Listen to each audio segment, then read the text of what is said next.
Everyone, welcome back to the channel. In today's video, I'm going to show you how to record shows on YouTube TV with Firestick.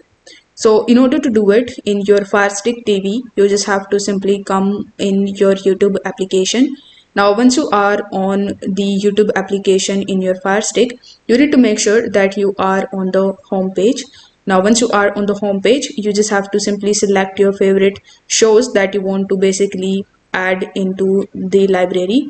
So you can either click on this plus icon directly and it will come in your library, or you can even click on the three dots over here and then you can add it in your library. After that, you will have to click on this library option from the menu to check all of the recorded shows. So from here you can select the show and the episode that you watch, and this is how you can basically record shows on YouTube TV. If this video helped you out, don't forget to like the video and subscribe to the channel. Thank you so much for watching.